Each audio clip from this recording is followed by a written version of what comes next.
Assalamualaikum warahmatullahi wabarakatuh. Perkenalkan, nama saya Mia Rosalina dengan NPM 193700011. Di sini saya akan membahas tentang gangguan di masa anak-anak.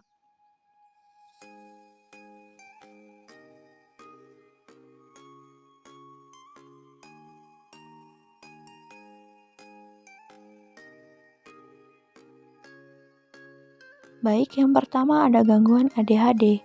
Gangguan ini adalah gangguan jangka panjang yang menyerang anak-anak yang ditandai dengan perilaku impulsif, hiperaktif, dan kurangnya perhatian. Meskipun ADHD umumnya menyerang pada masa anak-anak, gejala yang ditimbulkan dapat menetap hingga masa remaja dan dewasa.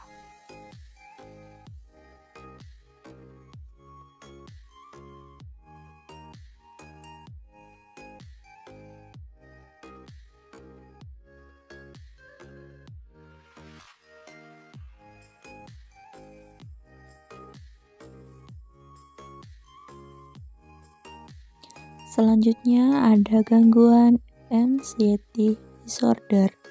Gangguan kecemasan menyebabkan anak memiliki rasa takut yang berlebihan pada hal-hal yang tidak lazim. Anak juga biasanya selalu merasa cemas dan tertekan pada situasi normal.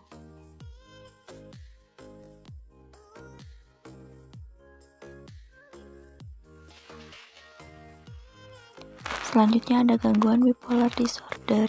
Gangguan bipolar pada anak sering kali tidak dikenali gejalanya, padahal bila tidak segera terdeteksi, kondisi ini bisa berdampak buruk pada tumbuh kembang dan prestasi anak. Gangguan bipolar terjadi pada anak bisa terlihat dari adanya perubahan mood yang sangat ekstrim dan cepat. Sebagai contoh, seorang anak dengan gangguan bipolar bisa tiba-tiba menjadi sangat murung, padahal beberapa saat sebelumnya terlihat sangat gembira. Gangguan bipolar sendiri belum diketahui secara pasti apa penyebab gangguannya. Selanjutnya ada Central Gangguan Auditory Processing Disorder. Kondisi ketika otak tidak bisa mengolah suara yang didengar dengan baik. Akibatnya penderita kondisi ini sering kali menerima informasi yang salah. Gangguan ini bisa menyebabkan penderitanya sulit membedakan kata yang mirip. Sebagai contoh, ketika ada yang mengatakan tolong bagikan kotak ini, penderita mungkin mendengar tolong berikan kotak ini. Gangguan ini bisa terjadi pada siapa saja, tetapi ini lebih sering terjadi pada anak laki-laki. Selanjutnya ada cerebral palsy, kondisi di mana anak-anak memiliki kesulitan dalam perkembangan motorik otak untuk bergerak dan mempertahankan keseimbangan dan postur. Gangguan gejala ini biasanya muncul selama masa anak-anak atau balita. Dampaknya pada anak bisa mengalami kekurangan koordinasi otot, gerakan lambat, sulit berjalan, keterlambatan perkembangan dan sulit berbicara, sulit makan dan kejang. Biasanya mereka juga mengalami sulit untuk menelan makanan dan menggenggam benda seperti sendok ataupun pensil. Penyebab gangguan ini disebabkan oleh perkembangan otak yang tidak normal atau kerusakan pada otak saat masih tahap perkembangan. Selanjutnya ada gangguan spektrum autisme. Autisme merupakan gangguan perilaku pada anak yang membuat anak sulit berkomunikasi dan berinteraksi dengan orang lain.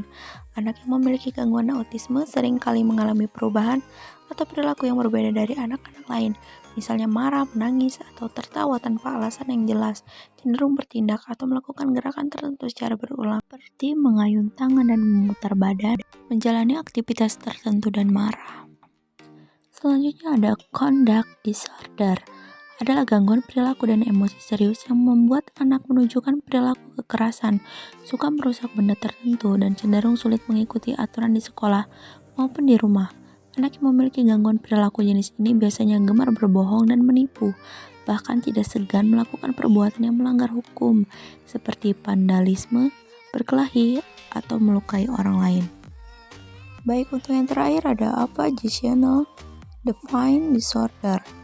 ODD biasanya mulai muncul pada anak yang berusia 8-12 tahun. Selain mudah marah, anak dengan ODD biasanya berperilaku menentang dan tidak patuh terhadap aturan. Penderita seperti ini memiliki sifat penendang. Cukup sekian pembahasan dari saya. Saya ucapkan terima kasih. Wassalamualaikum warahmatullahi wabarakatuh.